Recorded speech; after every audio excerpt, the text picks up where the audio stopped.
Bom dia a todos e a todas. Sejam bem-vindos aí à nossa reunião da pediatria, primeira reunião do ano. Estamos retomando aí nossos trabalhos. Temos aqui uma convidada chegando. Socorro! Nossa querida Socorro Benítez. Entra aí, Socorro. Então, vamos lá. Bom, sejam bem-vindos novamente. Vamos retomar nossas reuniões aqui do ano. Não sei se tem alguém que está vindo pela primeira vez. Nós já temos a nossa reunião da pediatria aqui há alguns anos. É um evento promovido pela equipe da pediatria. Está aqui na sala eu, o Sidney, que é nosso médico da equipe que vai estar falando com vocês, a Dirga, que é nossa psicóloga, e a Adriana, enfermeira, hoje. E hoje nós vamos ter como tema a atualização em resistência do HIV. Sempre a gente tem discussão de temas que são específicos de HIV ou temas que têm a ver com o nosso universo aí do atendimento dos nossos pacientes. E temos medicação nova que chegou, então a gente achou que era bom a gente trazer esse tema para estar fazendo a discussão.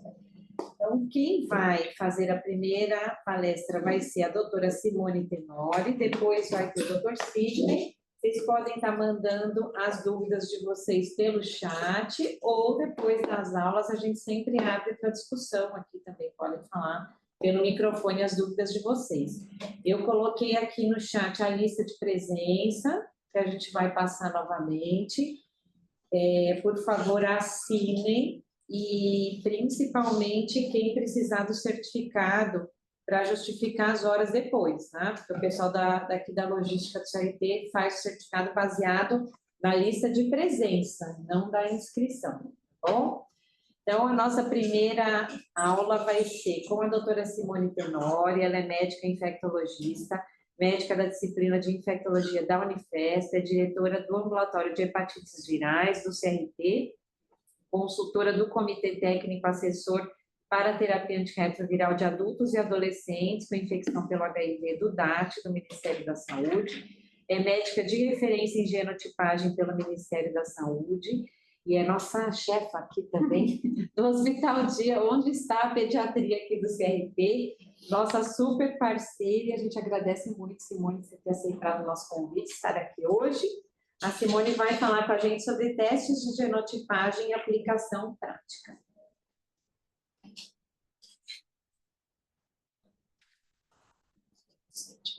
Bom dia, pessoal.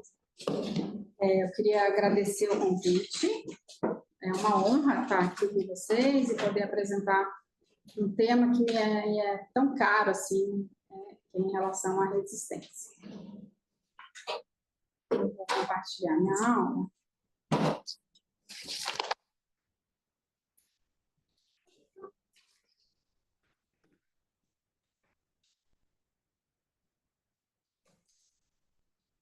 Bom, então, vamos falar um pouquinho, tá? A Dani me pediu para falar sobre a aplicação prática dos testes de genotipagem, para a gente rever alguns conceitos aí de geno, né? Então, eu trouxe desde do básico aí para a gente conversar até a aplicabilidade do teste, como a gente deve fazer, né?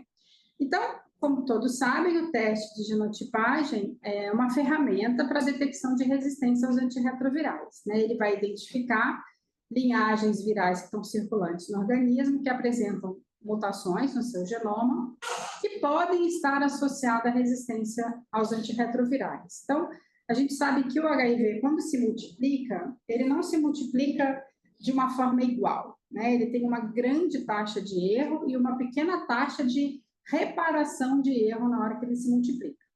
Então, qualquer vírus que circula, ele faz, que replica, né, o HIV que replica, ele faz mutação de resistência. Mas não necessariamente essas mutações vão se perpetuar e vão ganhar alguma importância. Algumas vão morrer junto com a população viral que vai morrendo ao longo do tempo, e algumas, de fato, têm importância, né? Então, a gente tem as mutações que a gente chama de polimorfismos, que são essas mutações que o vírus faz e que não tem grande importância, né? que geralmente no teste de resistência são aquelas que não aparecem em negrito, e a gente tem as mutações, de fato, verdadeiras, que implicam em resistência aos medicamentos, né? Então, o teste, ele não vai sequenciar o genoma inteiro, né? Ele vai sequenciar porções específicas que têm relação com os antirretrovirais, tá? Então, aqui a gente tem o provírus com todas as suas porções, né? O GAG, o PO, o ENV, as porções terminais, e o que vai ser sequenciado é a região do POL, aonde está a protease, a transcriptase reversa e a integrase, e a região do envelope, quando a gente quiser fazer o tropismo do HIV ou quando a gente precisar fazer a resistência à infuvirtida. E agora, com o fosfensavir, que o Sidney vai apresentar mais para frente, também vai ser essa região que tem que ser sequenciada. Tá? Então, quando a gente pede a geno, são essas regiões que vão ser feitas. Tá? Bom, como que a coisa acontece, né? A gente tem aí os nucleotídeos, né? Que é formado pelas bases hidrogenadas, uma pentose, um açúcar, e vai formar uma sequência, certo? Tá aqui. Não sei se vocês conseguem ver, não consegue. Deixa eu ver, achar um pointer aqui. Então, né, tem aqui os nucleotídeos. Qualquer mutação, né, que muda o nucleotídeo, ele vai mudar a sequência de aminoácidos que formam uma proteína, né? Se muda a sequência de aminoácido, vai mudar a estrutura ou a função da proteína. Quem é essa proteína? No caso do HIV, a protease, a transcriptase reversa, a integrase, né? E se você muda, então, o nucleotídeo, que é o primeiro passo, muda a sequência dos aminoácidos, porque mudou o nucleotídeo, e muda a estrutura da proteína ou a função dela, porque mudou o aminoácido, a gente vai ter uma alteração na habilidade do medicamento em atuar sobre aquela enzima, porque ela mudou a estrutura ou a função, né? E é isso que causa a resistência. Então, a gente tem aqui, olha, já muito bem, né? A gente tem definido os aminoácidos, qual é a letrinha dele, né? Depois, mais para frente, vocês vão ver por que eu estou mostrando todas essas letrinhas, né? Também tem a codificação em 3 letras ou em uma letra, e qual é a sequência de nucleotídeo que a gente espera encontrar. Então, a alanina, ela é codificada por essas sequências de nucleotídeo, tá? Guanina, citosina, timidina, ou guanina, citosina, citosina, né? Assim por diante. Quando a gente tem a geno, ela é mostrada a mutação desta forma, né? A primeira letra é o aminoácido original, o número é a posição na enzima que aquela mutação está, e a segunda letra é o aminoácido mutante. Então, aqui, no lugar de uma metionina, porque mudou a sequência de ATG para alguma dessas 4 aqui, mudou o aminoácido. Em vez de ser uma metionina, passou a ser uma valina. E isso, a gente já sabe que é uma mutação de resistência, né? Tanto para a lamivudina quanto para o abacavir. Então, a geno, ela vai analisar exatamente essas sequências de nucleotídeos, tá? Então, como eu falei, sequencia o POL ou o envelope e detecta as variações. Então, aqui, ó, se vocês veem, aqui é a sequência controle, né? A sequência padrão, a sequência do vírus selvagem, certo? Tá em as letras aqui dos aminoácidos e aqui as ondas que eles formam no aparelho, né? E vocês veem que aqui exatamente, ó, mudou, né? Mudou porque mudou a sequência. Então, é assim que vê a geno, certo? Exemplificando aqui, vinha uma sequência, lisina, as 2 partes, serina. De repente, esse G mudou para um A. Então, ficou... E aí, a simples mudança desse G para esse A mudou de ácido aspartico para asparagina. E aí, isso é uma mutação. Pode ser uma mutação de resistência. Então, isso aqui eu trouxe mais para exemplificar como é que eles, na hora que faz o teste, né, a gente só recebe o laudo. Lá na máquina, é assim que aparece. Tá? Existe uma íntima relação entre adesão e resistência. Por quê? Porque a gente precisa ter pressão seletiva de antirretroviral para ter resistência. Exceto nas situações que a gente faz geno pré por algum motivo, alguma indicação, quando a gente está falando de falha virológica, a gente precisa ter minimamente algum grau de adesão, tá? Então, se a adesão é muito baixa, menor do que 60%, 70%, a probabilidade de detectar resistência também é baixa, porque eu praticamente não tenho pressão seletiva de antirretroviral, né? E se a adesão é muito boa, né, e aí o indivíduo está indetectável, também a probabilidade é baixa, né? Então, a gente vai detectar nessas pessoas que são mais ou menos aderentes, né? Aquelas pessoas que esquecem no fim de semana, que atrasam muito, que ficam uma semana sem tomar, que viaja, fica 2 dias, volta, né? Ou que ficam indo e vindo nesse antirretroviral com dias, né? Então, algum grau de adesão a gente precisa ter. Como é que acontece? Os nossos testes, eles detectam o que está presente em termos de resistência, a população viral com resistência, que está presente em mais de 20% da amostra, tá? O que está presente numa população que a gente chama de minoritária, que é menor que 10% a 20%, o teste não detecta, mas não significa que não existe, tá? Então, quando a gente tem pressão seletiva de antirretroviral, quem vai conseguir replicar é o vírus que tem mutação de resistência para aquele esquema antirretroviral, né? E o vírus selvagem está aí, basicamente, suprimido. Se a gente tira o antirretroviral, se a gente interrompe o antirretroviral, o vírus que vai voltar para a população majoritária é o vírus selvagem. Por quê? Porque esse vírus selvagem ele tem um fitness melhor, ele tem uma capacidade de se replicar melhor do que o vírus mutante. O vírus que tem mutação, ele paga um preço, né? Ele fica mais lento. Então, esse vírus mutante tem uma capacidade replicativa menor. Então, nessa hora que ele está sem remédio, o vírus selvagem ganha, tá? Por isso que naqueles pacientes que interromperam o antirretroviral por conta própria, e estão voltando para o serviço, não faz sentido a gente fazer uma genotipagem na hora que ele volta, porque provavelmente ele está só com vírus selvagem circulante, o exame não vai te ajudar, né? Então, nesses casos, a gente deve introduzir um esquema antirretroviral baseado aí no histórico dele, e dali a 4, 6 semanas, fazer uma nova carga viral e aí fazer uma gema, que aí nós vamos conseguir detectar essas mutações que podem estar aqui numa população minoritária que o teste não pega, tá? Mas elas estão lá. Outra coisa importante é o nível de carga viral, né? Então, cargas virais muito baixas, entre 50 e 200, vocês veem que a possibilidade de detectar mutação de resistência também é baixa, né? E cargas virais muito altas, como eu já falei, também é baixa. Por isso que aqui a gente sofre muito com a baixa viremia de não conseguir fazer teste, né? Os nossos testes da Renageno são acima de 500, que a gente pode pedir o teste.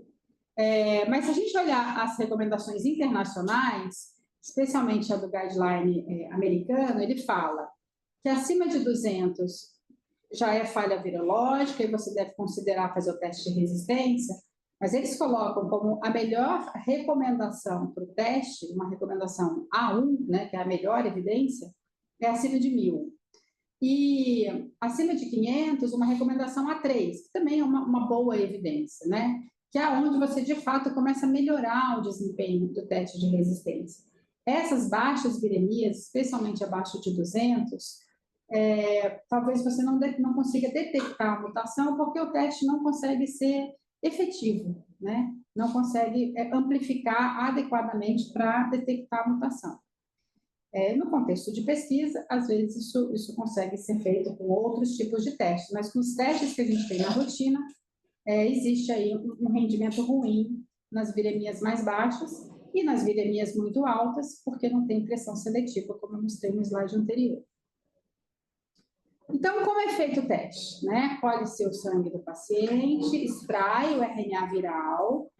Em laboratório, se faz uma transcrição reversa, para formar, então, um DNA. Esse DNA é amplificado.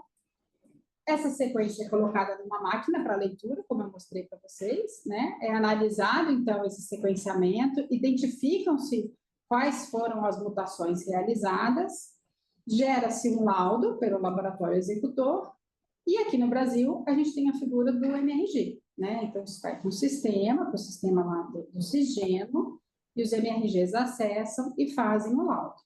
No laboratório particular, para aqui, né? Gera o laudo e aí não tem uma avaliação de especialista no assunto. Mas é exatamente assim que faz. E aí, como interpreta? Né? Então, a gente tem uma lista de mutações que a gente acaba seguindo, que são internacionalmente aceitas, que é a lista da Sociedade Internacional de Aves, tá? Que vocês conseguem acessar nesse site. A última atualização da IAS é essa, de 2022, né? E ali eles listam as mutações de resistência para cada uma das classes e cada um dos antirretrovirais, tá?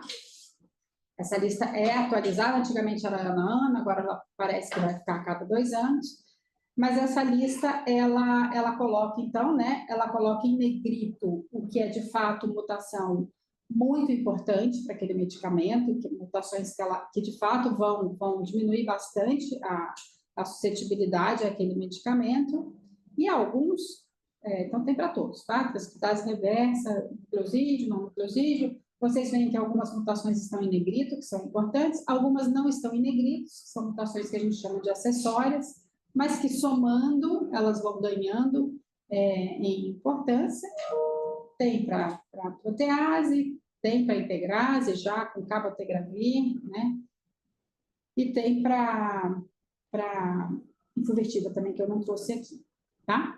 Só que isso aqui é uma lista, né? Ela não traz uma interpretação, mas é importante, porque os guias de interpretação, eles vão seguindo essa lista, os trabalhos que são publicados, eles seguem essa lista de validação, mesmo para os trabalhos de resistência transmitida, então é como se fosse aí o nosso primeiro norte em relação às mutações que a gente deve considerar como mutações importantes para a resistência. Porque, como eu falei, o vírus pode fazer várias mutações, e nem todas são importantes. Só para vocês entenderem, olha, aqui é uma transcriptase reversa, né? E o sítio de ação dos nucleosídeos está aqui. As mutações, ele vai fazendo nessas regiões próximas ao sítio ativo, né? E quanto mais próxima do sítio ativo, maior repercussão tem aquela mutação. Então, aqui são as mutações que a gente chama de TANs, né? Que são as mutações que o AZT seleciona. Vocês veem que elas estão bem próximas do sítio ativo. Então, elas alteram a conformação dessa enzima, né, da transcriptase reversa, de forma que o antirretroviral não consegue ficar ligado. Vocês vejam as mutações de não nucleosídeos, elas estão quase todas juntas ali, né, grudadas no sítio ativo. Tanto que uma mutação para efavirenz ou para nefirapina já causa resistência completa ao medicamento. A etravirina, ela já é uma molécula de segunda geração, que ela é mais maleável. Então, ela consegue ainda se acomodar nesse sítio ativo, mesmo que tenha mutação. Mas se tem muita mutação, também ela não consegue se acomodar. E a gente vê isso muito claro na protease. Você vê que a protease, na sua discriminação aqui pela IAS, tem bastante mutação, né? Mais do que transcriptase e não-NUC, NUC não-NUC. E tem bastante mutação que não está em negrito, né? Por quê? Porque são mutações que estão longe do sítio ativo, tá? Então, aqui a gente tem as mutações próximas ao local que os IPs se ligam, né? Aqui de uma forma mais bonitinha. E tem mutações que estão mais longe. Então, essas mutações aqui, 33, 63, elas não vão causar tanto problema. Vai causar mais problema que está aqui, próximo da onde o inibidor de protease vai se ligar. Então, é isso que determina se ela é uma mutação muito importante, de grande peso, ou uma mutação de menor peso, tá? Então, o relatório da GEMA inclui uma interpretação das possíveis implicações clínicas, lembrando que isso é uma medida indireta, né? Então, a gente não sabe exatamente o significado de todas as mutações. Algumas permanecem controverso. A gente pode ter mutação fora de uma região que a gente está acostumado a analisar, que a gente nem conhece e não sabe que repercussão ela vai ter, né?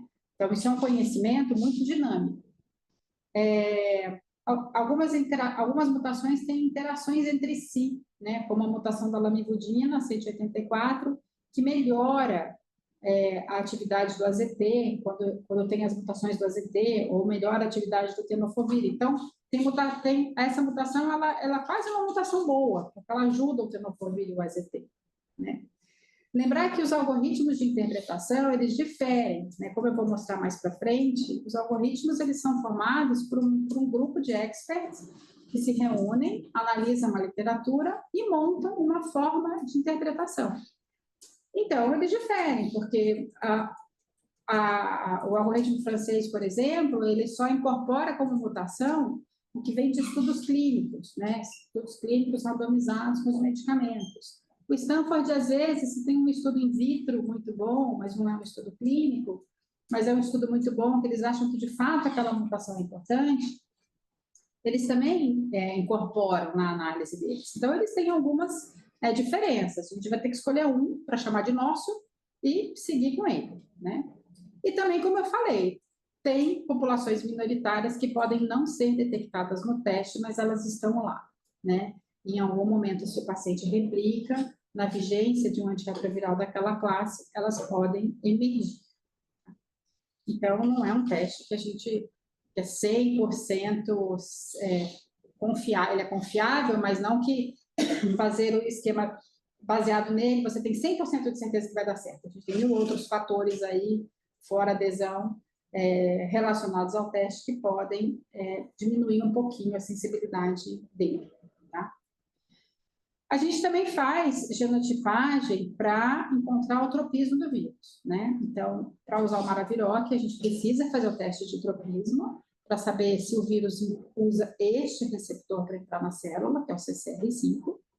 Antigamente, logo que isso foi lançado, só se fazia o fenotropismo, né? Que era um teste muito mais complexo de se fazer, mas depois, com o acumular do conhecimento, foi visto qual é a sequência genética que determina um tropismo ou outro, e a gente já consegue fazer isso de forma mais fácil com a genotipagem, né? Então, a gente quer sequenciar exatamente essa região aqui para ver qual a região do vírus que vai se ligar a esse correceptor. Lembrando que o vírus, ele pode ser trópico R5, onde ele vai se ligar ao correceptor CCR5. Ele pode ser trópico R4, onde ele vai se ligar ao outro correceptor, que é o CXR4. E tem vírus duplo, né? Ou com tropismo duplo, ou população mista, que pode se ligar aos dois correceptores. Então, o Maraviroc, para a gente usar, a gente tem que ter um vírus que tenha tropismo R5 exclusivo. Tá? Qual região que é analisada? Como eu falei, é a região do envelope, que está aqui na GP120. Esse pedacinho aqui, ó, que é toda enovelada, é esse pedacinho aqui, tá? De uma forma em linha, é essa porção que é avaliada para se identificar o tropismo.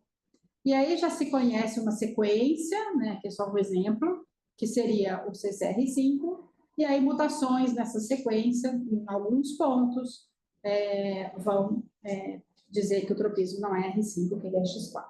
Tá?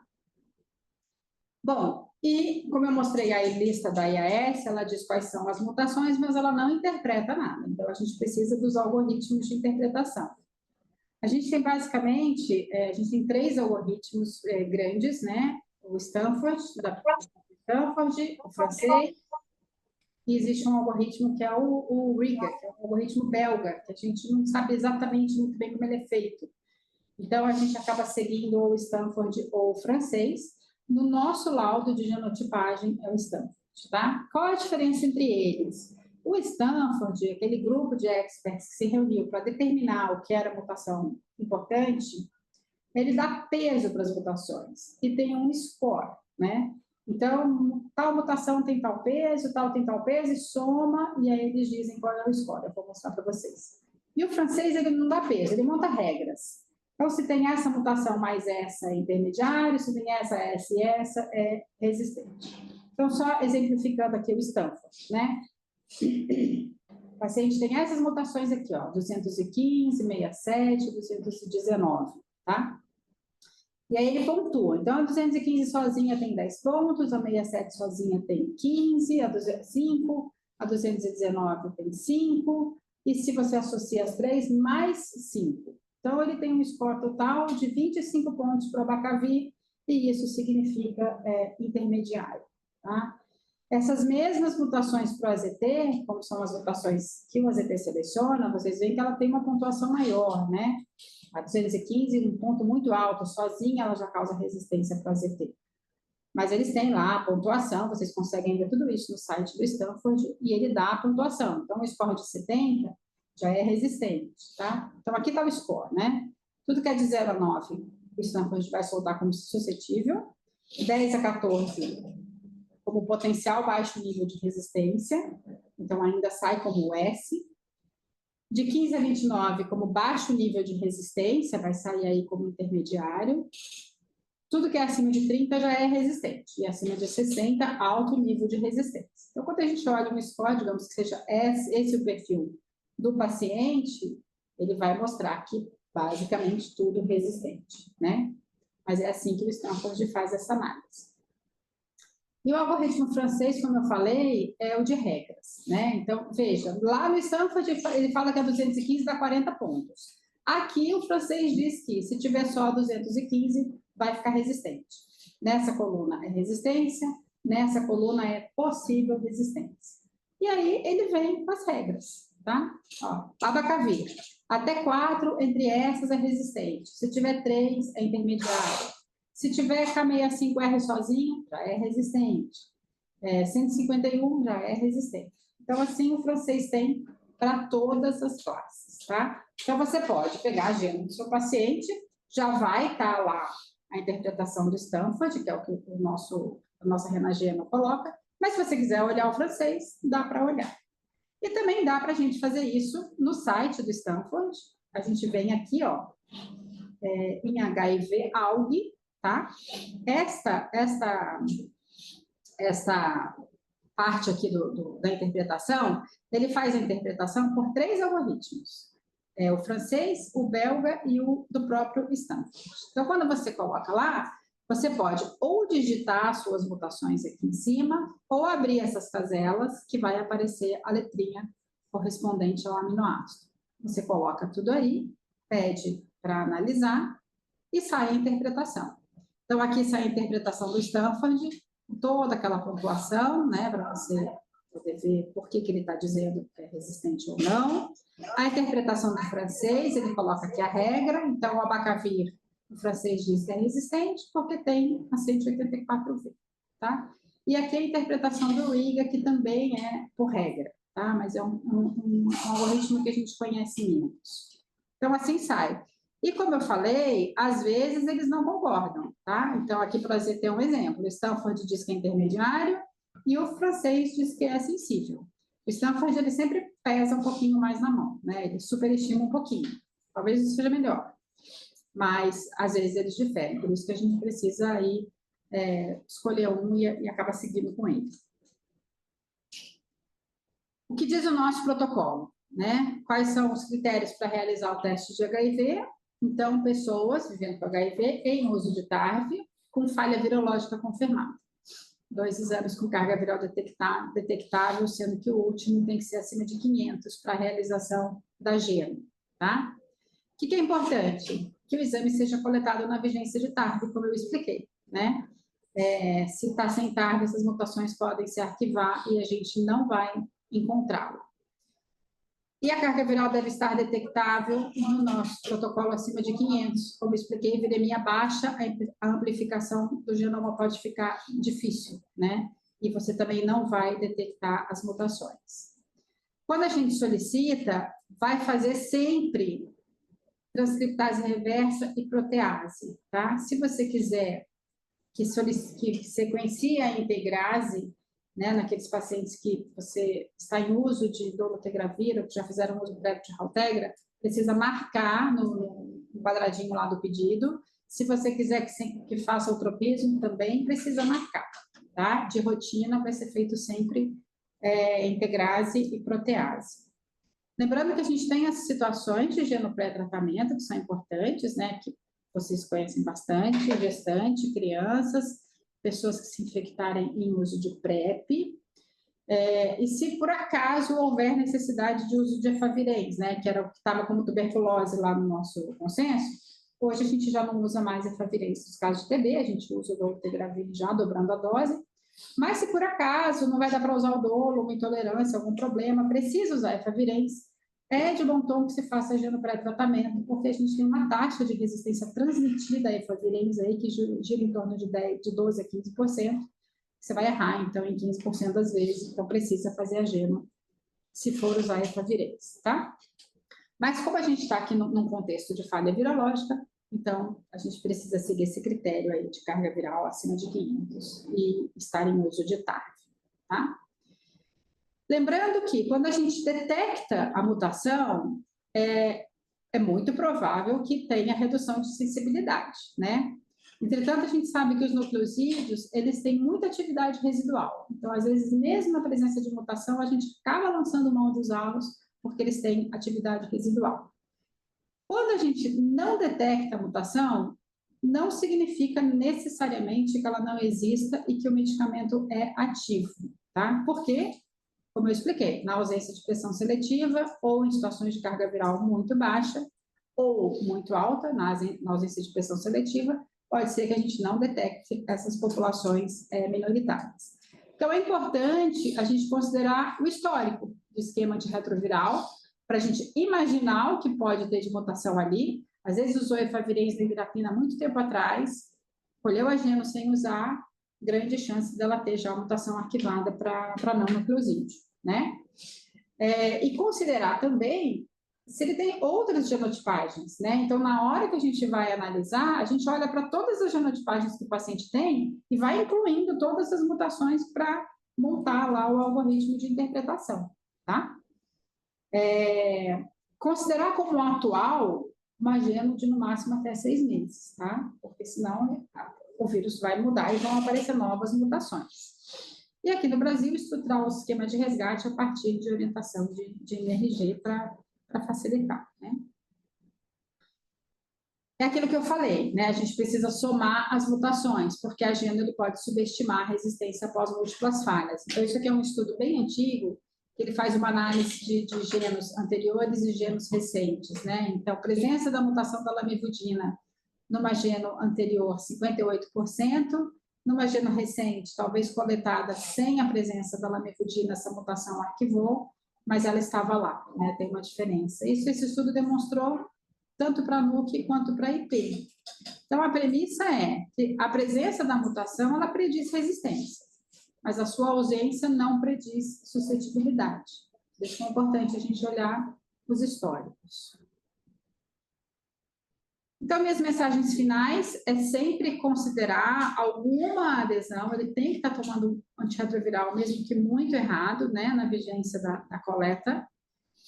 Olhar o uso prévio de TARV, o histórico de geno, como eu falei, a mutação pode não aparecer, mas ela pode estar lá.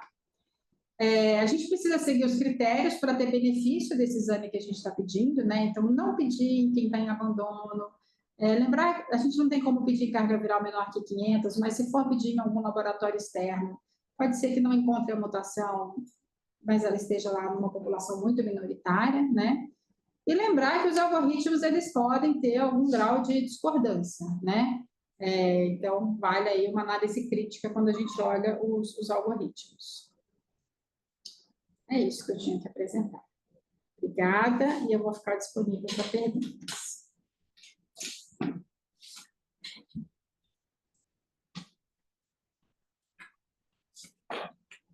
Obrigada, Simone, parabéns aí pela apresentação, foi ótima. Agora nós vamos ter a segunda apresentação, que vai ser do Sidney, que vai falar para a gente sobre o fostemsavir, o que é e quem pode usar. O Sidney Mentel, ele é infectologista aqui do CNT, da pediatria, é médico responsável pela quimioterapia do CNT, médico de referência em genotipagem do Ministério da Saúde, membro do Comitê Técnico Assessor para Tratamento Antirretroviral em Crianças e Adolescentes do DAT, e vai nos trazer aí essa novidade.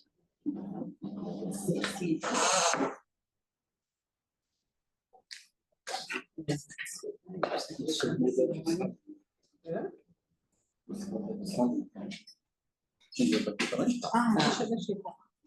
Aí, ó.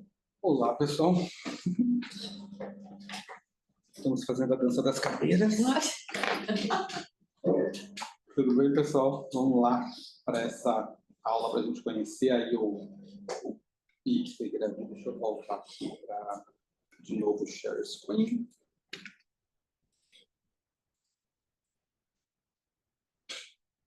Aí eu espero que...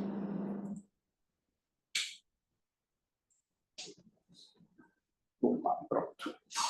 Todo mundo vendo? A aula já está passando, né? Bom, se tiver algum problema, vocês me avisam, tá? Bom, então vamos falar sobre o Fostensavir, que é esse novo antirretroviral que acabou de chegar no país. Vamos entender direitinho quem é que pode usar, né? Se a gente vai poder usar na pediatria ou não. Vamos dar uma geral. Então, tem a declaração de conflito de interesse. Bom, eu achei importante a gente trazer primeiro esse slide mostrando para vocês como é que funciona o processo de entrada do HIV na célula. Tá? Então, é bem interessante para a gente poder ver como é que você fez o computador. Ali no cantinho. Beleza. Computador 3. Então, tá bom. Então, lá. Então, esse é um desenho esquemático para a gente ver, por exemplo, aqui. Essa parte aqui seria o vírus, então ele tem a GP120 e a GP41. Para quem não lembra, isso aqui tudo, juntando isso aqui, a gente chamava isso de GP160. E aí, no nosso CD4, a gente vai ter, no nosso linfócito, a gente vai ter o receptor CD4, representado aqui por essas hastes azuis, e aqui, embaixo disso, você vai ter o correceptor. Tá? Então, na hora em que o vírus se aproxima e junta no CD4, a primeira coisa que vai haver é essa conexão entre o receptor CD4 e a GP120, tá bom? Isso é o que a gente chama de ligação. Depois disso, você vai ter o correceptor entrando em contato também, nesse momento, com as proteínas virais. Quando existe essa junção completa, existe uma alteração conformacional, então a GP120 ela se altera, e aí isso que a gente chama de peptídeo de fusão, ele literalmente penetra na célula, essas proteíninhas aqui se afastam, abrindo um canal por onde existe a penetração então, do material genético dentro da célula, tá bom? Bom, aqui... Deixa eu tirar o...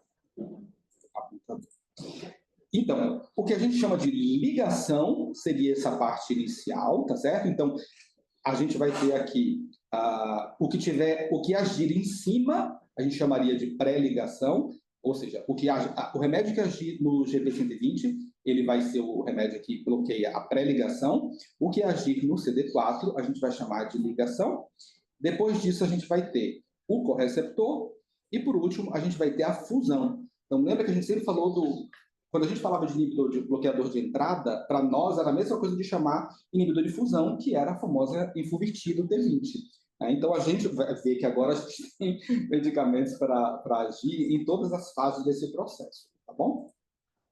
Então, a primeira coisa, como eu falei, o bloqueio pré-ligação. Então, quem é que age no GP120? É exatamente essa medicação que a gente está falando, que é o Fostensavir, tá bom? A gente vai ter aí, então, no bloqueio pós-ligação, consequentemente, bloqueando o CD4, a gente vai ter o ibalizumab, que é um anticorpo monoclonal de infusão venosa a cada 15 dias, tá? É uma medicação que a gente não tem no Brasil, não tem aprovação aqui também. A gente vai ter, no bloqueio do correceptor, a gente tem, na prática, o Maraviroc. Para quem é das antigas, a gente tem o Vicriviroc, que não existe mais, e o Leronlimab é uma nova medicação em estudo, que é também um anticorpo monoclonal, tá? E a gente vai ter, então, agindo como inibidor de difusão, a gente tem a infuvirtida. Para quem ainda não ouviu falar nessa história, a infuvirtida já parou de ser produzida no mundo, pela Roche, e então ela vai deixar de existir no Brasil quando acabar o estoque. Provavelmente até o meio deste ano deve acabar a infuvirtida. E existe uma outra medicação em estudo nessa classe, que é a albivortida, tá bom? Também é uma medicação também injetável. Bom, então, Vamos para o que é, então, o Fostemsavir. O Fostemsavir trometamol, esse palavrão, é um bloqueador de entrada do HIV na fase de pré-ligação, como a gente já falou, produzido pela GSK Vivo sob o nome comercial de Rucóbia. É apresentado sob a forma de comprimidos de 600 mg de liberação prolongada para uso 12 em 12 horas. Eu acho muito estranha essa frase, porque quando eu penso em liberação prolongada, 12 em 12 horas, para mim, não chega a ser exatamente prolongada, né? Mas tudo bem, vamos lá. E é uma coisa extremamente importante. É contraindicado o uso concomitante com indutores fortes da CYP3A, que podem diminuir consideravelmente as concentrações plasmáticas do fostemsavir, podendo causar perda da resposta virológica. A gente vai ver alguns exemplos que vocês vão ficar meio assim de orelha em pé. O custo mensal do governo brasileiro, depois de muita negociação, R$ 11.803 por paciente. Isso é mensal, né? Custo mensal. Pensando que o custo anual de você tratar hoje uma pessoa tendo lamidolo fica em torno de R$ 2.500, então você multiplica esse 11.800 por 12 para ter a ideia somente do preço do fostemsavir.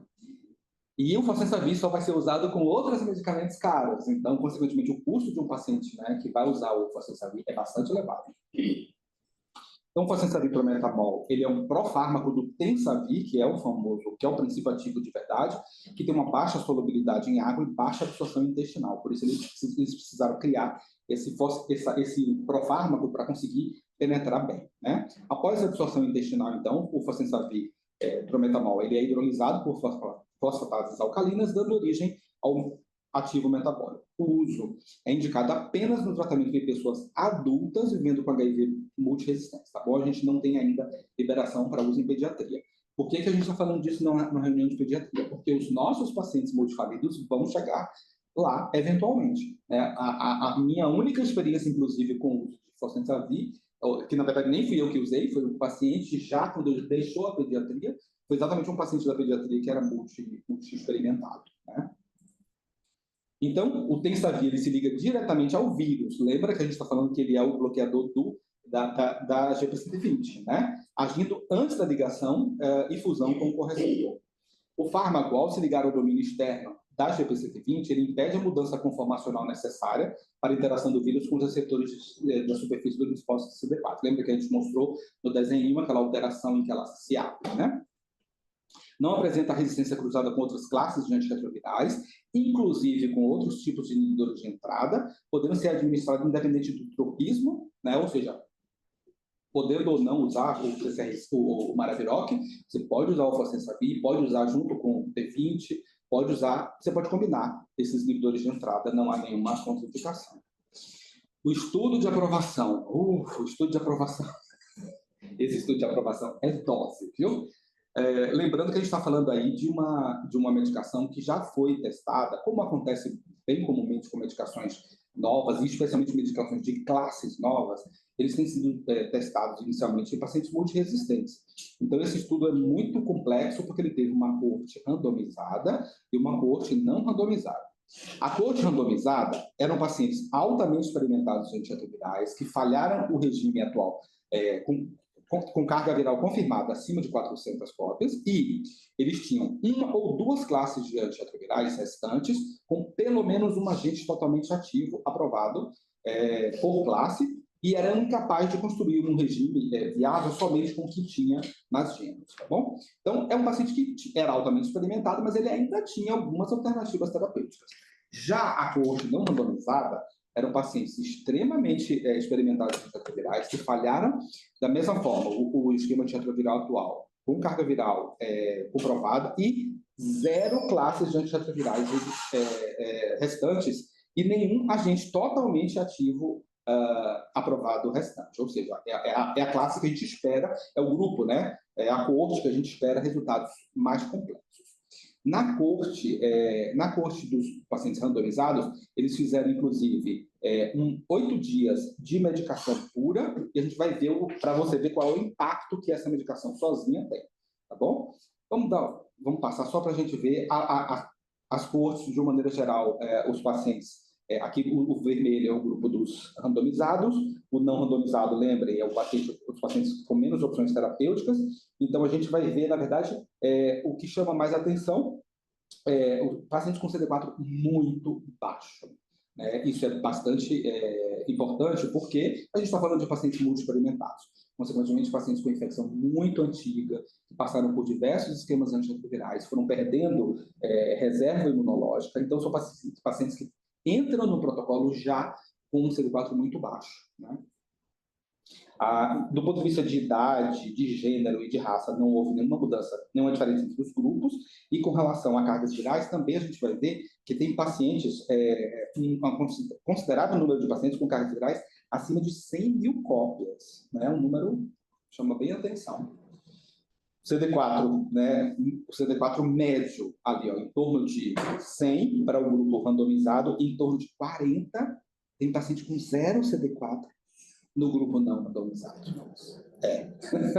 Então, lembre, esse estudo, obviamente, o paciente não vai usar o fosfensavi sozinho, ele vai usar junto com uma terapia de base otimizada, só que aí, aqui dá para a gente ver as drogas que foram adicionadas, o que tinha de eficácia ainda, né, de atividade. Então, no grupo randomizado, que é o grupo que, teoricamente, tem um pouco mais de droga ativa, a gente ainda tinha totalmente ativos, né, 75% dos pacientes com dolutegravir, darunavir um pouquinho, o tenofovir, o maraviroc, né, todo mundo, quase todos ativos, né? Então, era um grupo que tinha alternativa.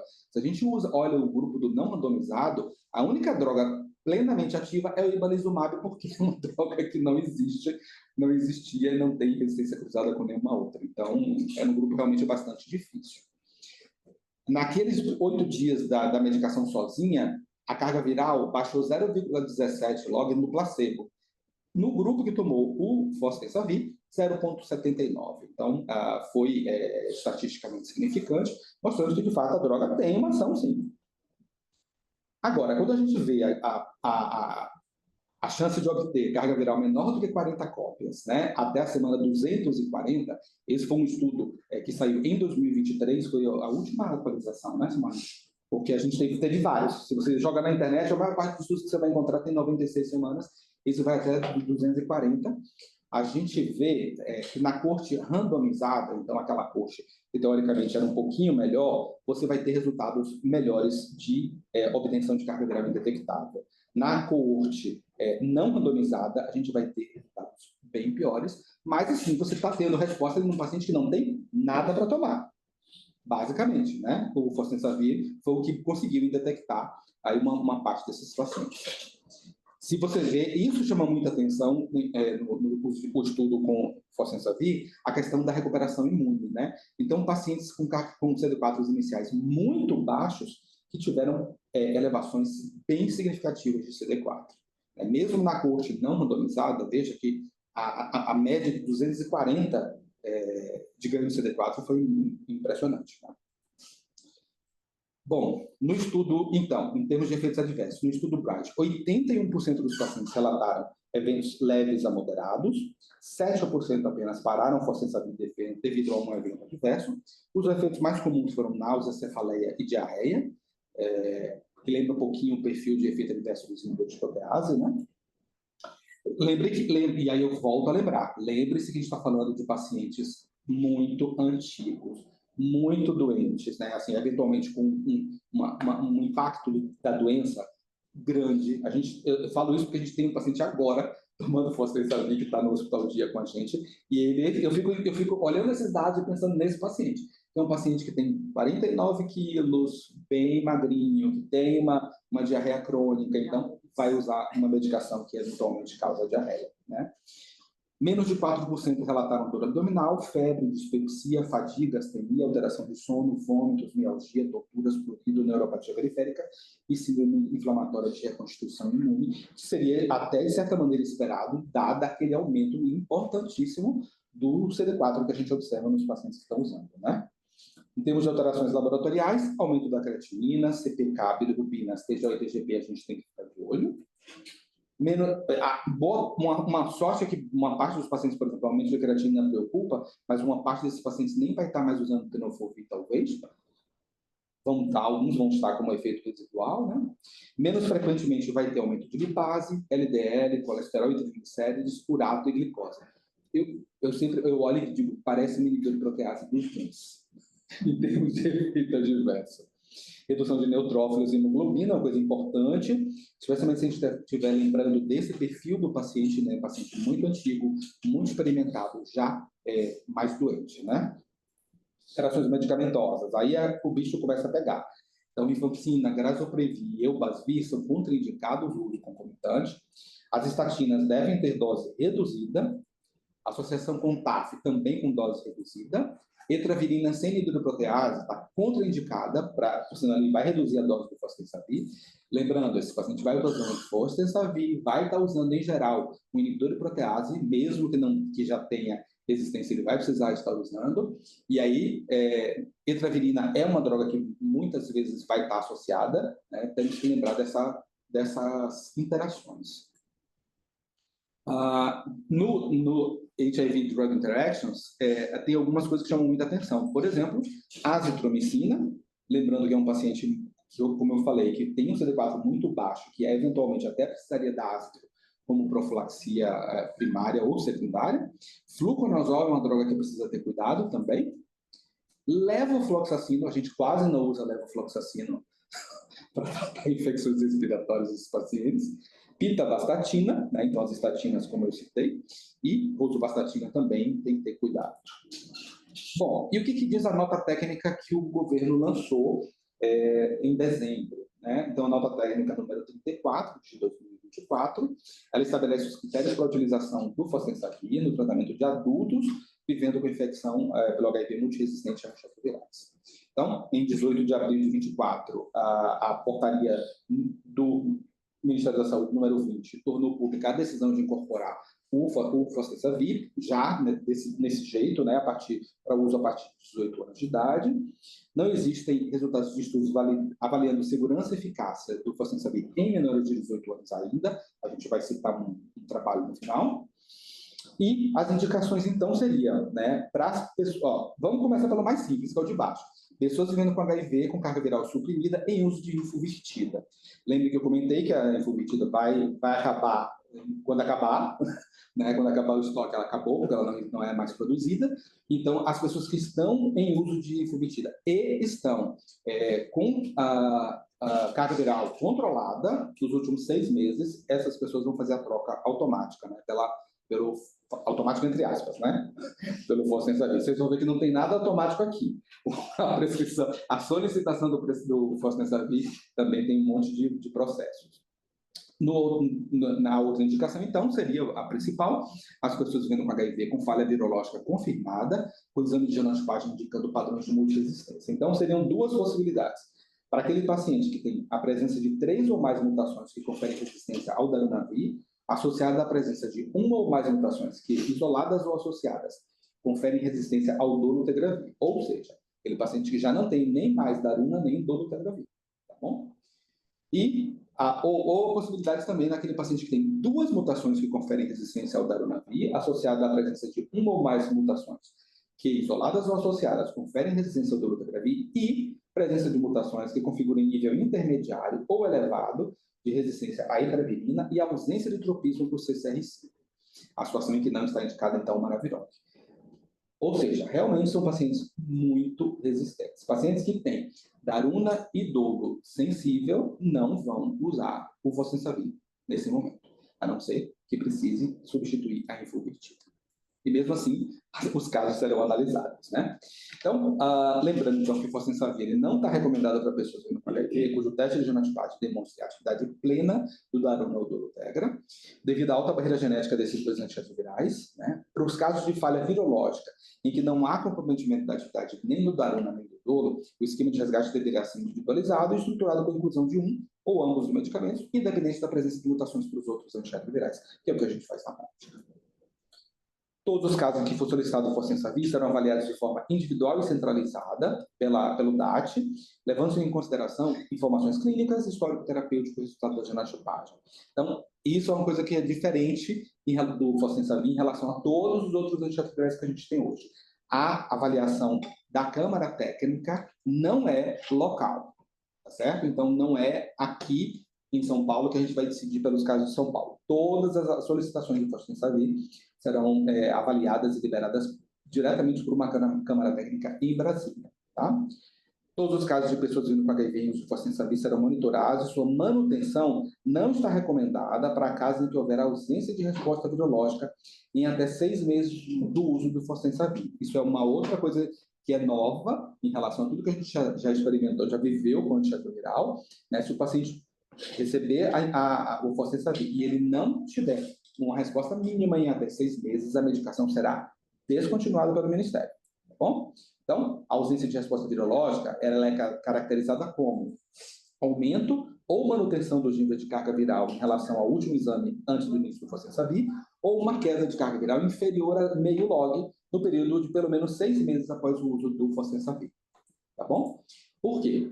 Uma vez identificada a ausência de resposta virológica, se caracteriza a futilidade do uso do Força Savi e é prevista a interrupção do fornecimento.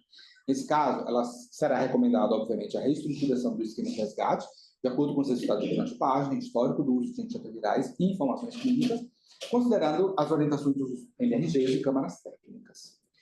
As solicitações do Força Savi para pessoas vivendo com HIV que já estejam em uso de medicamento até a data da publicação serão avaliadas e autorizadas caso possuam critério de indicação e manutenção do medicamento estabelecidos pelo SUS. Por que a gente está falando isso? Porque tem pacientes que já vinham em uso do Força Savi por uso compassionado diretamente por doação do laboratório ou por protocolo de pesquisa, tá bom? Então, todo mundo que está em uso do Força Savi vai ter que fazer a solicitação, que eu vou mostrar, para que seja avaliado se de fato ele deve continuar essa medicação ou não.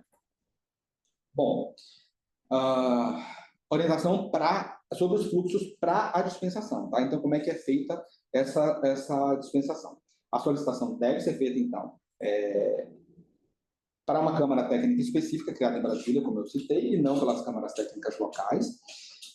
O começo vai ser o sistema laudo, é lá que vai ser feita essa solicitação. E uma coisa importante, é imprescindível estar com o cadastro atualizado no sistema. Cadastros não atualizados não conseguem acessar a solicitação, tá bom? Assim que você clica lá em solicitar, ele já mostra que não tem o cadastro atualizado e você precisa atualizar e você vai ter que correr com isso. Eu estou dizendo isso por quê? Porque quando a gente abre o sistema laudo hoje, aparece esse aviso e você pode clicar em atualizar depois.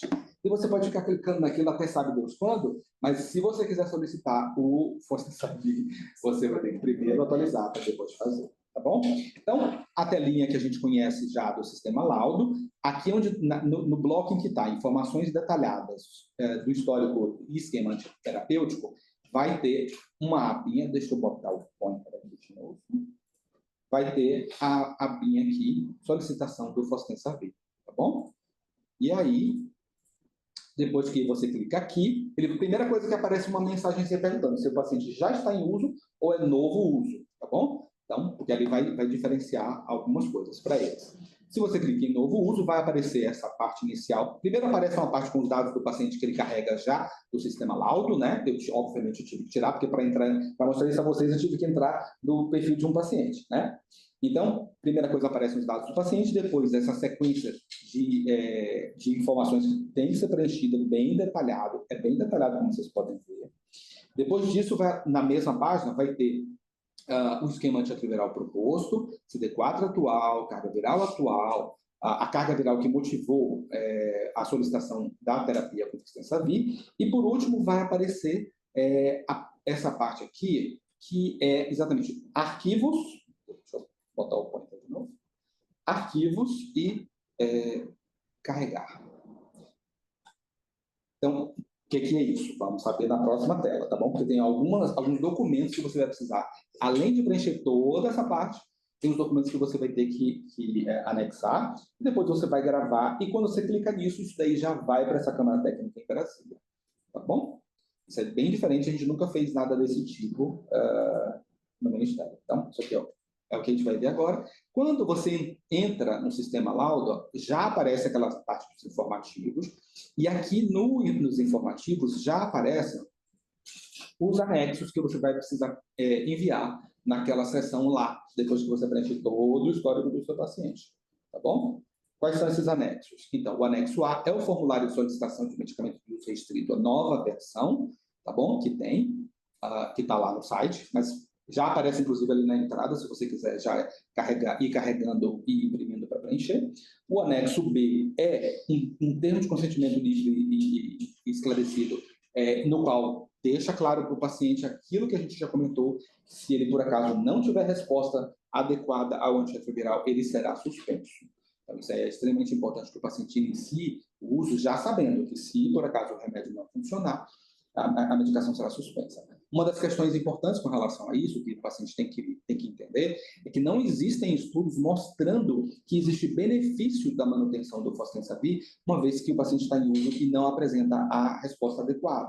Ou seja, a gente não encontrou nada até hoje mostrando que existe efeito residual dessa droga, e como é o primeiro de uma classe, eventualmente você pode, mantendo essa medicação em falha, você pode acumular mutações, como a gente já sabe, e eventualmente perder alternativas terapêuticas que venham a surgir, que tenham o mesmo mecanismo de ação, tá bom? E por último, o anexo C, então, o formulário novo de solicitação de medicamentos, tá? Que também já contém o fostemsavir aqui no fundinho, tá bom? Estudo de fostemsavir em criança e adolescente. Na verdade, existe um único estudo sendo feito, que é o SHIELD, um Penta 22. É um estudo multicêntrico, aberto e de braço único, com locais no Brasil, África do Sul e Estados Unidos, de fase 1 e 2, com duração prevista de 24 semanas, atualmente incluindo voluntários. Gente, esse estudo deve estar aberto pelo menos desde 2022. Então, essa é uma das grandes questões, né? Por que a gente ainda não tem dado? Porque está difícil conseguir encontrar crianças com esse nível de resistência que eles buscam para poder incluir no estudo. Tá? Inclusive, na época, eles entraram em contato com a gente aqui no CRT, perguntando se a gente tinha pacientes para incluir, e a gente não tinha nenhum paciente multiresistente para incluir no estudo. Então, consequentemente, o estudo está demorando, né, para fechar e tudo, porque a gente, né, por sorte, não temos crianças com perfil de resistência tão avançado assim. Mas tem, né? Tanto que o estudo está acontecendo, está juntando pacientes. Então, ele foi criado para avaliar a segurança e a atividade antiviral do fostemsavir quando usado em combinação com a terapia de base utilizada em crianças e adolescentes vivendo com HIV, que estão falhando em sua terapia antirretroviral combinada atual e têm resistência a 2 ou 3 classes de antirretroviral. Então, a gente sabe encontrar pacientes com resistência a análogo e integrase é uma coisa relativamente fácil. Ou análogo e IP, a gente encontra. Agora, encontrar aí 3 classes, por exemplo, já é mais difícil, né? Ele vai incluir crianças e adolescentes com idades de 6 a 18 anos que pesam pelo menos 20 quilos, tá bom? Então, a gente também tem esse corte aí. Eventualmente, a gente tem muito problema, né? No Brasil, a gente teve um histórico de tratamento que usamos não nucleosídeo durante muitos anos, depois ficamos dependendo do Raltegravir por outros tantos anos. Então, hoje a gente tem, eventualmente, a gente tem crianças até abaixo de 6 anos que já perderam alguns análogos, já perderam a integrase, né, e que hoje estão aí com esquemas com inibidor de protease e análogo somente, né? Então, até temos crianças com esse nível de resistência, mas inclusive menores do que 6 anos. Enfim, vamos lá. Também avaliar a farmacocinética do Tensavir, a parte ativa do Tensavir, em crianças e adolescentes vivendo com HIV. Então, basicamente, é isso que eu tinha para trazer para vocês. Sidney, se você quiser que o chat saia, não sei se o pessoal já... A Simone vem também. Muito bem, Sidney. Parabéns pela apresentação, por trazer as novidades. A gente nem sabe, né? É melhor que a gente não tenha pacientes para usar, que chegue neste ponto. Mas, como o Sidney falou, os nossos pacientes da pediatria crescem, e a gente sabe que crescem bem complicados, em uma porcentagem considerável deles. Então, é muito importante que a gente tenha todo esse conhecimento aqui, essas informações. Já que a gente está falando de resistência e de novas drogas, é interessante que foi aprovado na semana passada na União Europeia o cabotegravir com rilpivirina para maiores de 12 anos.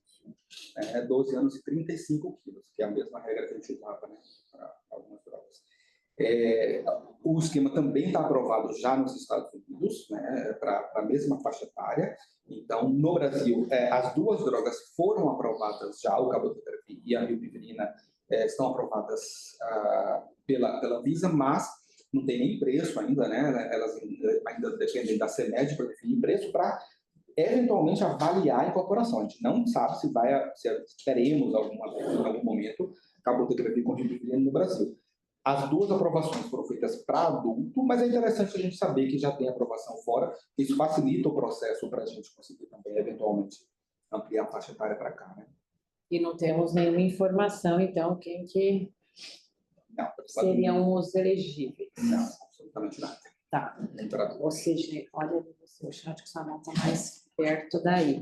Porque o chat ficou aqui parado e a gente não viu. A Glaucia perguntando se vai ficar gravado. Então, sim, sempre fica gravado. Todas as aulas que nós temos, as 43, acho. Está lá em cima, número 43. As 43 reuniões estão todas gravadas, todas ficam no site do CRP, tá bom? Então, se você digitar lá www.crp.saude.sp.gov.br, ele vai direcionar para o site real. E na aba assistência, você vai ter, vai ter uma aba que você vai ter todas as reuniões no cantinho do site. Acho que está como eventos da pediatria. Eventos da pediatria, e vai ter todos por data, tá bom? Lá tem as aulas gravadas e tem a maioria, quase 100%, tem os arquivos das aulas em PDF. E a de hoje, né, se os dois autorizarem, estará lá também. Então, tinha uma pergunta, acho que para a Simone. Tem uma pergunta aí, ó. Olá, no caso de crianças com abandono que regressam ao serviço, não há indicação para pedir genotipatia nesse momento? Somente cerca de 6 a 8 semanas após a introdução dos antirretrovirais? Eu tenho muita propriedade para falar de adulto. Em adulto, a gente não deve pedir geno quando está retornando. A gente entra com antirretroviral, entende por que ele parou, se era efeito colateral, né, ou se com algum remédio que eles vão voltar com ele, e faz a carga viral depois. A situação a situação a Simone deixou bem clara, né? A questão é que quando você suspende o antirretroviral, você tira o que a gente chama de pressão seletiva do antirretroviral, e aí aquele vírus arquivado, que era o vírus sensível, né, no caso do paciente que teoricamente ele estava usando, né? Ele estava indetectado, ele estava com um vírus sensível, mas se por acaso ele suspendeu e na suspensão ele suspendeu de maneira irregular, ele parava uma época e voltava, aí uma hora ele parou de vez, ele pode ter desenvolvido uma resistência. Esse vírus é um vírus resistente, tem menor fitness, ele tende a, no momento que suspende o remédio, o vírus que estava arquivado, que era o vírus sensível, ele predomina, e o que era resistente vai arquivar. Então, a gente vai fazer uma genotipagem e vai vir uma genotipagem sem mutação nenhuma. Ela não vai ajudar a gente nesse momento. Por isso que o ideal é reintroduzir e reavaliar exatamente como você falou. Em 6 a 8 semanas, a gente reavalia, dependendo do resultado, né, do que aconteceu com a carga viral, a gente consegue fazer genotipagem ou não. Lembrando que daí você precisa ter para você conseguir fazer a geno, 2 resultados de carga viral com o valor acima de 500 cópias para conseguir genotipar. Eu acho que vale aqui, Sidney, você comentar um pouquinho desse esquema de reintrodução. Né? Em linhas gerais, assim, ou como que a pessoa pode escolher esse esquema, se tem orientação disso no PCDT? Tem orientação do PCDT, exatamente porque alguns esquemas muito frágeis, como, por exemplo, os esquemas com não análogo, ainda tem gente usando, né, esquemas com efavirenz, por exemplo. Uma vez que o paciente abandone o esquema com efavirenz, a gente tende a não retornar esse esquema, porque a chance, especialmente quando a gente está falando de efavirenz, né, a efavirenz é uma droga que tem uma meia-vida muito longa. Quando o paciente abandona, tendo LAME e efavirenz, ou AZD3CC e efavirenz, ele vai ficar 2 dias no máximo com AZD3CC ou tenofovir 3CC e vai ficar mais 5 dias só com efavirenz no sangue. Então, a chance de uma resistência é muito grande. Então, normalmente, no retorno de um paciente com um esquema desses, a gente já muda para um esquema melhor. Normalmente, usa o esquema padrão hoje que tem dolutegravir. né? Então, na verdade, o esquema de retorno vai depender do esquema inicial que o paciente fazia uso. E acho que também, por que ele parou, né? Porque às vezes parou porque está ictéria que usava a tazanavir. Aí você vai lá e volta com a tazanavir, porque você não espera que tenha resistência à latazana. Mas ele está pedindo para parar de novo, né? Então, eu acho que a gente precisa ter essa conversa para entender se tinha alguma intolerância, alguma toxicidade, para não voltar para o esquema que fez ele parar. Às vezes parou por circunstâncias da vida mesmo, né? Ok. Mas tentar entender se tinha alguma toxicidade também. E acho que nisso também a importância da equipe multi de atender esse paciente para entender o que está acontecendo com a vida dele, né? Para que motivasse essa interrupção. O que mais temos de dúvidas? Gente, olha, vocês estão falando que o som está baixo. Estava bom, estava alto, mas enfim, nós estamos com o som. Você trouxe perto de mim, não. Mas o som está aqui, do jeito como a gente conseguiu fazer. Espero que vocês estejam conseguindo ouvir. Mais dúvidas, gente? Eu acho que é importante a gente sempre lembrar, a gente já falou algumas vezes, né, de falha terapêutica na reunião aqui, já deve ter pelo menos umas 2, 3 reuniões feitas sobre o assunto, e a gente sempre lembra daquela questão, né, se o paciente volta para a gente, por exemplo, ou vem vindo com a gente, mas está com carga viral positiva, não é uma carga viral baixa, uma carga viral de 50 mil cópias, esse paciente muito provavelmente não está fazendo uso da terapia antirretroviral, né? Assim, pelo menos aquele que vinha indetectável, de repente veio 50 mil, muito provavelmente esse paciente abandonou o uso da medicação. Então, é importante a gente primeiro fazer o reforço, entender o motivo, entender as motivações por trás, ver o que a gente consegue resolver, reforçar a adesão e ver o paciente mais um pouco, repetir o exame mais para frente, né? Porque para diminuir a possibilidade de a gente fazer uma genotipagem e ela vir sem resistência nenhuma, né? A gente não fala isso, né? Quando a gente trabalha no SUS, a gente não fala em custos, né? A gente vai fazendo. Mas se você trabalha em rede privada, a gente sabe que uma genotipagem custa R$ 1.200 e uma genotipagem de integrase apenas custa R$ 2.500. Então, é uma loucura. Às vezes a gente vê pacientes que fizeram 2, 3 genotipagens completamente verdes, indicando, né, a ausência de mutação ou a ausência, na verdade, de adesão do paciente, né? Então, é importante que a gente tenha bastante critério no manejo do paciente que está aí falhando, né? E critério de como solicitar essa genotipagem, né? Porque também tem gente que faz da integrase, sendo que, né, não tinha nem como achar aquilo. Então, o que está sendo solicitado? E acho que reforçar também, né? Aqui tem muita gente que é especialista, mas também tem gente que não é, que a gente, assim como nos adultos, né, a gente não tem que tolerar cargas virais detectáveis, né? Porque a gente ainda vê gente falando, não, mas está baixa, não, está caindo, né, Sidney? Então, também, Sidney e Simone, reforçar um pouco isso. A gente vai perseguir a carga viral indetectável.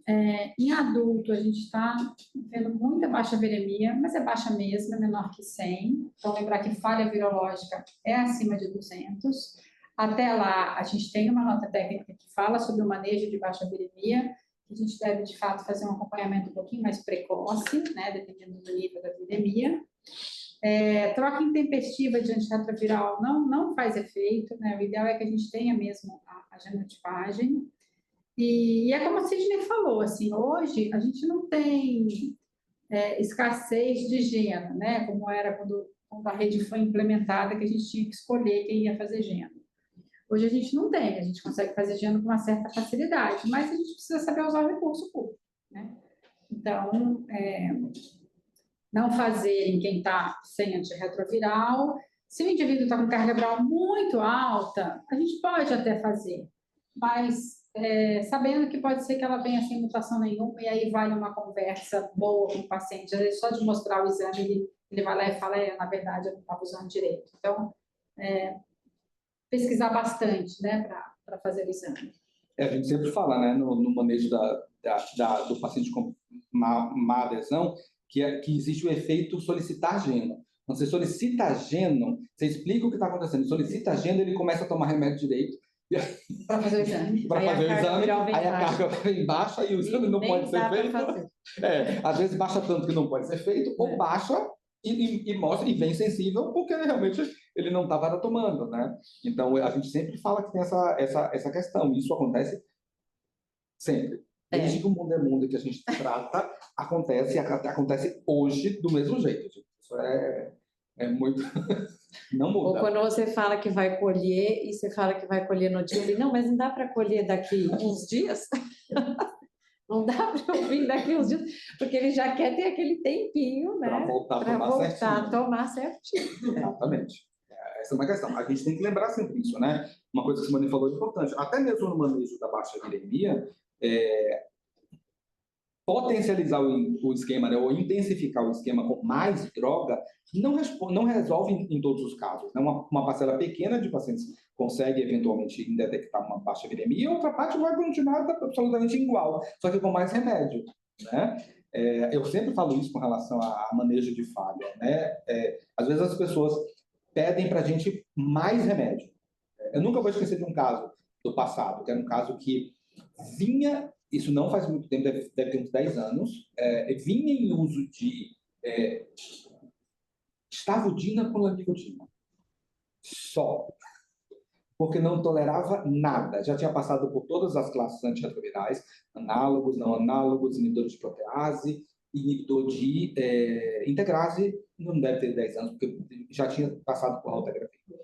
E aí, a pessoa, naquele momento, solicitou AZT, 3TC, darunavir, dolutegravir, travirina e um maraviroc, sem dropismo. Então, assim, e estava com D4 3TC e estava replicando. Quer dizer, podia replicar porque não estava tomando, aquele esquema também não ia fazer nada, né? Não dava nem para saber ali nada. Mas se ele mal conseguia tomar a estavudina com a lamivudina, como é que ia conseguir tomar 6 drogas, né? Então, isso é uma coisa que a gente sempre tem que lembrar, né, do trabalho que a gente tem com os esquemas que a gente tem hoje, são extremamente potentes. Quanto mais a gente preservar esses esquemas, menos problemas vai ter para o futuro, né? Porque serão mais drogas, mais comprimidos, posologia pior, mais efeitos adversos. Com certeza. A gente tem que tentar ser econômico nas trocas, mas garantindo o melhor tratamento possível, né? E perseguindo lá a carga viral indetectável. Lembrando que, inclusive, tudo que a gente tem de melhora hoje em dia, a possibilidade de simplificação de terapia, a possibilidade de uso de um esquema de uso injetável de longa duração, tudo vai depender do paciente ser sensível a essas drogas. Né? Então, por exemplo, bem simples a questão da simplificação, né? Tirando o tenofovir, se o paciente já teve falha prévia, já não pode fazer essa simplificação. Então, é uma coisa para a gente lidar bastante com o paciente. Acabou o dolutegravir com rilpivirina, em paciente com falha prévia com efavirenz e nevirapina, não vai rolar. Então, assim, a gente tem que pensar que tudo que está chegando, né, para ser melhor, vai beneficiar quem está indo bem no tratamento. Quem não está indo bem já vai ficar meio que de fora, né? E acho que sempre reforçar isso com o paciente, né? Porque muitas vezes eles pedem, não dá para tomar menos comprimido, não dá, mas aí a gente tem que explicar, olha, precisa ter uma idade, tem isso, tem aquilo, mas consegue se beneficiar dessas situações melhores quem se mantém sempre melhor, né? Quem chegar caindo aos pedaços fica difícil. Acaba indo, né? Acaba sobrando para esquemas como o do fosfenizador. Mais dúvidas, pessoal? Olha, falando da Giano de baixa... Então, o Adolfo Lutz estava fazendo Giano de baixa viremia entre 200 e 500. As Gianos abaixo de 200, eles tinham, de fato, muita dificuldade de amplificação. Então,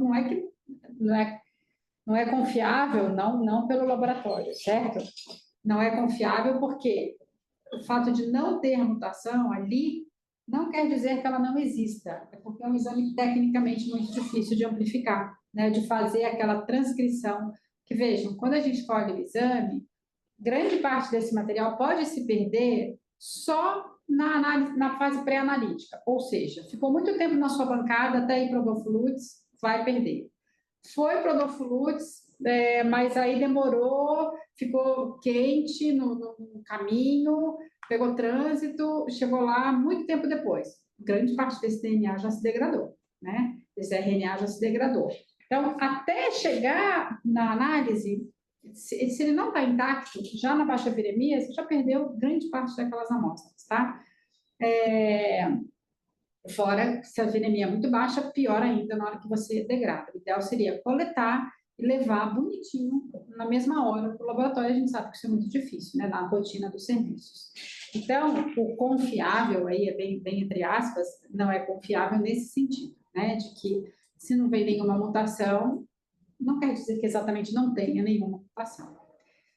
A gente recebeu uma mensagem do Adolfo Lutz, a semana passada, que eles pararam de fazer agenda de baixa viremia, porque eles estão, as genos agora, elas não estão mais, mudou, né? Era tudo centro de genomas, e agora mudou, está tudo agora na retrovirologia da Unifesp, mas outros laboratórios também estão recebendo para encaminhar para lá, o Lutz é um deles, e aí essas amostras estavam se misturando. A gente sabe que todos esses serviços estão com muito problema de recursos humanos, então, temporariamente, a gente não sabe até quando, o Lutz parou de fazer a baixa viremia, porque está se ocupando com as amostras da rede. Não sei exatamente o quanto, mas está se ocupando. Então, infelizmente, a gente não tem esse recurso mais. E eu já tive experiência, acho que 2 vezes, de paciente, um que usou um voucher de indústria e outro que pagou para fazer a genotipagem privada. Nos 2 aconteceu a mesma coisa, conseguiu amplificar a integrase, mas não amplificou o resto. Então não adianta, a gente fica sem saber. A gente sabe que a melhor droga está ok, mas a base a gente continua perdido, né? Então, a baixa viremia, manejo de baixa viremia é um negócio muito complexo. É muito difícil. Muito. Daquele paciente que está iniciando terapia, isso é uma coisa Manejo de baixa importante. viremia é ansiolítico. Para o médico, Exatamente. Eu tenho um paciente que já entendeu isso, ele está vivendo com a baixa viremia dele há 4 anos e está o quê? Porque ele já usa Daruna como tolo. Ele não tem mais para onde ir daí. Mas, assim, uma coisa que eu acho que isso é fundamental, a gente entender que tem limite do que a gente pode fazer, que eventualmente a gente quer ajudar o paciente, mas vai complicar a qualidade de vida dele. Não, eu acho que assim, claro que a ansiolítica é uma brincadeira, né? A gente precisa acolher, né? Porque a gente a vida inteira falou que tem que ser detectável e agora a gente fala assim, não, tá tudo bem ter 60 cópias, né? Então, é contra tudo que a gente falou a vida inteira. Então, acho que a gente tem que acolher, explicar, mas sair trocando, acrescentando, dobrando dose, também já tem estudo mostrando que não resolve, né? Então, tem coisa que a gente, de fato, não sabe e a gente precisa entender que tem coisa que a gente não sabe mesmo, mas acompanhar essa pessoa de perto e acolher e seguir junto com ela de mão dada ali. E eu fico mais preocupado, na verdade, hoje com esses pacientes que na pediatria pode ser uma coisa comum, eu nunca vi. Curiosamente, é mais comum em adulto. Desses pacientes que estão abrindo o diagnóstico de HIV hoje com cargas virais acima de 500 mil, 200, 300, 500, 600 mil, e que primeiro controle de carga viral vem 400 cópias, depois vem 200 cópias, depois vem 100 cópias, vem 80 cópias, e fica 50 cópias, e fica assim durante 2 anos para detectar. E quem está acostumado a lidar vai e persiste. Mas tem gente que troca essa terapia. A gente teve um caso recentemente catastrófico em que isso aconteceu. Eu vou ilustrar. Um paciente que veio para a gente com sarcoma de Kaposi, um adulto, e que fez a triagem. Ele era um paciente tranquilo, tinha 4 lesões cutâneas nos membros, bobagem, fez os exames endoscópicos, não tinha sarcoma em nenhum lugar interno. Ele chegou para a gente em maio, em agosto ele teve alta. Em outubro, a médica fez exatamente isso, carga viral era 775 mil, estava em 100 cópias e já vinha há algum tempo desse jeito. Ela ficou angustiada, trocou, associou Darunavir. Esse paciente fez uma síndrome de reconstituição catastrófica, o sarcoma voltou. Péssimo, o paciente chegou aqui sem andar direito, com infiltração nas plantas dos pés, linfedema, lesão pelo corpo inteiro. Aí marcou quimioterapia. No dia que ele veio para a quimioterapia, ele tinha um herpes zoster. Um herpes zoster catastrófico, que eu não via há muito tempo. Que começou na região da coluna e terminou no joelho. Por síndrome de reconstituição, né? Então, assim, era um paciente que talvez nada tivesse acontecido Ia se ele não tocar lá, mantivesse né? o mesmo esqueminha dele que ia ainda detectar uma hora. Então é diferente, né? Esses pacientes, eu acho, esses pacientes, o manejo desse paciente que está iniciando terapia com carga viral muito elevada e que fica, né, demorando para detectar é uma coisa. O paciente que estava indetectável a vida inteira, de repente começa um blip aqui, um blip no ano que vem, um blip no outro ano, e de repente o blip não é mais blip, né? Que vira realmente a baixa viremia, esse é um outro paciente. Eu vou fazer uma pergunta a alguém. Que a genotipagem, ela mostra também o subtipo. É isso? Sabia que Não sei se vocês estão ouvindo a pergunta da Socorro. Não, fala aí. Não, olha. Calma aqui, ó. Espera um pouquinho, gente. Eu vou. Então venha. Enquanto a Socorro vem, só comentando, né? Isso das baixas viremias, para a gente que faz transmissão vertical e que vê gestante, é uma coisa que gera, assim, angústia. Aí precisa de um ansiolítico dose tripla, né? Para segurar a ansiedade de quem está cuidando e de quem está grávida lá, né? Porque a gente sabe hoje, se tiver acima de 50 cópias na gestante, o bebê é considerado de alto risco. E vai receber um esquema ampliado, então, só para a gente apimentar aqui. Oi, gente. Queria que Simone falasse um pouco, Sidney ou a Dani, sobre a questão do subtipo do vírus e resposta melhor ou pior de antirretroviral. Eu tenho sentido que as pessoas não olham muito o subtipo. Eu já tive caso de adolescente que era um subtipo C, e aí não foi visto adequadamente e queria que tivesse a mesma resposta como se fosse subtipo B. Eu gostaria que vocês abordassem isso, tá? E eu estou aqui, né? Eu venho mesmo. Então, em relação ao subtipo, primeiro, tudo que a gente tem na literatura maioria, vamos dizer assim, né, e dos algoritmos que eu mostrei na lista da IAS, é tudo subtipo B, né? Se extrapola, mas na verdade o subtipo que é melhor estudado é o subtipo B, porque é o subtipo mais prevalente na Europa e Estados Unidos, que é da onde a gente importa essa literatura toda, né? Então a gente, na verdade, já vive uma extrapolação para os outros subtipos. O que a gente tem de subtipo C é que ele responde pior, né? Ele faz resistência mais rápido, tanto a tenofovir quanto a nucleosídeo. Então, aí acaba tendo uma resposta pior para o subtipo C. Existia uma dúvida se o subtipo F respondia pior a inibidor de protease, mas isso não se esclareceu em estudos posteriores. Então, acho que só em contexto de pesquisa mesmo é que consegue se analisar essas diferenças de subtipo, né, para talvez mudar um esquema, mas na rotina não. A gente vai olhar os nossos algoritmos mesmo, sabendo que é tudo importado e extrapolado de subtipo B, que é o mais prevalente.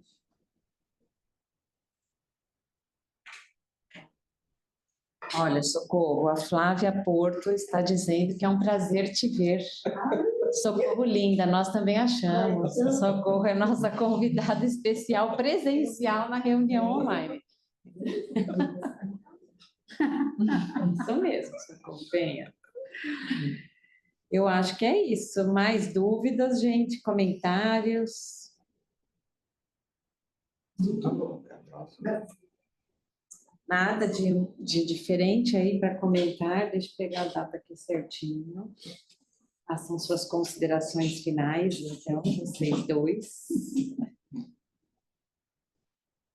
Falaram tchau. Tchau, Então, procura né? aí. Tchau, gente. Obrigado pelo convite. Foi um prazer estar aqui com vocês. Então, olha, a gente, né, que agradece de estarmos aqui reunidos novamente, mais um ano aqui, né, juntos. A nossa próxima reunião vai ser em abril, vai ser dia... Peraí. Vai ser em abril, estou procurando a data aqui, e nós vamos fazer de novo, como a gente fez nos anos... Faz 2 últimos anos, né? A gente vai fazer a reunião um pós-CROI pediatria, tá? Então, a gente vai ter o CROI, né? Agora, março, acho que é? canal. E aí vamos trazer as novidades pediátricas para vocês, como fizemos nos anos anteriores, ok? Vai ser dia 10 de abril, para vocês se programarem aí, ok? Então é isso, gente. Muito obrigada por estarem aqui conosco. Obrigada, Simone, Sidney. E vamos nos falando. E depois as aulas vão ficar lá assim. Até ok? a próxima. A próxima sou eu e você de novo. A próxima vocês vão ter que de novo ver nossa carinha. Simone pode vir também. A gente pode te dar uma parte do pós-pro e pediatria, isso. E fica nós três de novo. Então tá bom, gente. Até lá. Vamos nos falando. Beijos para todos. Gente, ó, só uma... Acho que tem.